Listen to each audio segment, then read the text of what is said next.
Βγήκαν τα πρώτα spoiler του κεφαλαίου 1100 του One Piece. Είμαι ο Greek και πάμε παρέα να τα διαβάσουμε. Το κεφάλαιο μας ξεκινάει με τον Saturn, τον Κρόνο. Ο Gorosei λέει στον Kuma να γίνει ένα άμυαλο cyborg και ένας δικός τους πολέμαρχος, ένας Shishibukai, διότι διαφορετικά αυτός και η κόρη του θα συλληφθούν. Φαντάζομαι τον Kuma μας με το που ακούει αυτήν εδώ την ατάκα, μέσα από Denden Mushi λογικά, δεν θα πήγε ο Μπάρμπας μέχρι το Egghead, θα σοκαρίστηκε, θα του ήρθαν αναμνήσεις, οπότε ήταν ο ίδιος παιδί και ο πατέρας του πιάστηκε επειδή είχε κάνει αιματολογικές εξετάσεις, όπως τώρα έκανε και ο Kuma, σύμπτωση. Αναγκάστηκε ο πατέρας του λοιπόν, ο Κλαπ, μαζί με τον ίδιο και τη μητέρα του να γίνουν σκλάβοι. Δεν θέλει το ίδιο πράγμα για την κόρη του, οπότε διαπραγματεύεται αργότερα, παρακάτω μαθαίνουμε, συμμορφώνεται και ζητάει απλά να είναι ασφαλής η Bonnie, θα κάνει ό,τι του ζητήσουν. Πολύ τραγικό. Η χειρουργική επέμβαση και για τους δύο απαιτεί χρόνο.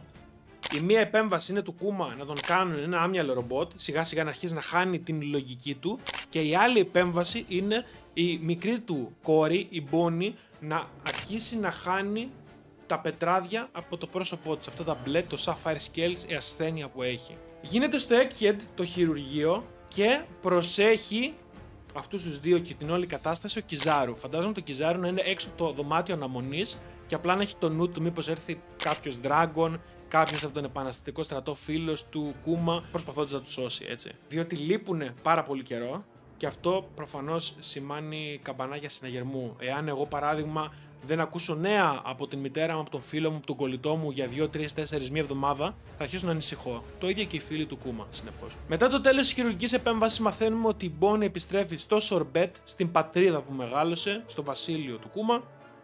Ο ίδιος ο Kuma γίνεται ένας Shishibukai. Φαντάσου λίγο τώρα τις εφημερίδες, ρε. Ξαφνικά ο Kuma είναι με το μέρος του ναυτικού, ενώ ο ίδιος τόσο καιρό το πολεμούσε.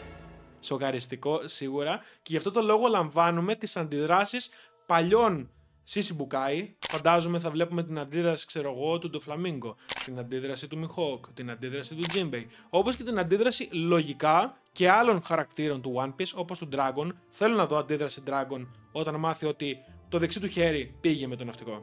Στο τέλος του κεφαλαίου, ο Kuma στέλνει ένα γράμμα στην κόρη του Bonnie που την ευχαριστεί. Δεν ξέρουμε για ποιο λόγο τη στέλνει αυτό το γράμμα, τι έκανε η Bonnie που χρειάστηκε ύστερα ο Kuma να την ευχαριστήσει. Εγώ φαντάζομαι ότι πολύ πιθανό να της λέει ένα ευχαριστώ για την κατανόηση ίσως, που η κόρη του κατάλαβε ότι ο μπαμπάς της δεν πήγε με το ναυτικό και ότι είναι ένας κακός άντρας, ας πούμε, το κάνει καθαρά για την δική της ασφάλεια. Ίσως της λέει την αλήθεια σε αυτό εδώ το γράμμα, και πολύ πιθανό μέσα στο γράμμα να υπάρχει μια vivre card, ένα χαρτάκι το οποίο οδηγεί προς τον Kuma. Εάν ανά πάσα ώρα και στιγμή χρειαστεί η Bonnie τον πατέρα της, να μπορεί να ξέρει πού θα τον βρει με αυτό το χαρτάκι. Γιατί θυμίζω ότι η Bonnie συναντάει, είναι κοντά τέλος πάντων στο Kuma. Όταν ήταν στο Sabaody ήταν εκεί και κοντά ο πατέρας της. Συμπτωματικό. Επίσης η Bonnie ήξερε που ήταν ο πατέρας της στο Reverie. Είχε πάει κοντά. Φαντάζομαι θα έχει μια vivre card. Το μόνο καλό είναι ότι δεν θα έχουμε break την επόμενη εβδομάδα, οπότε θα υπάρχει κανονικά chapter, εξαιρετικό. Επίσης, στα τελευταία πάνελ του κεφαλαίου μαθαίνουμε ότι ο Kuma φτάνει στο Fusa Village, είναι η πατρίδα του Luffy.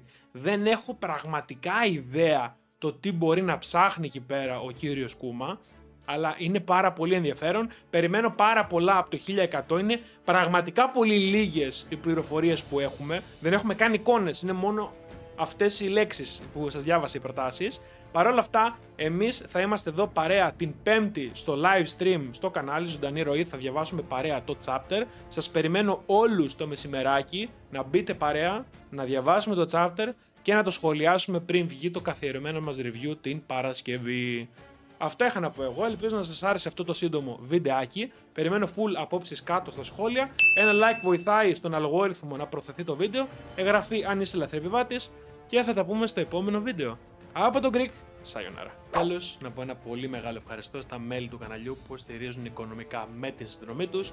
Εάν θες μπορείς και εσύ να γίνεις μέλος με μόλις €1, αποκτώντας μοναδικά προνόμια όπως αυτά εδώ τα emojis. Φυσικά, εάν σου άρεσε αυτό εδώ το βίντεο, τότε ίσως σου αρέσει και αυτό εδώ.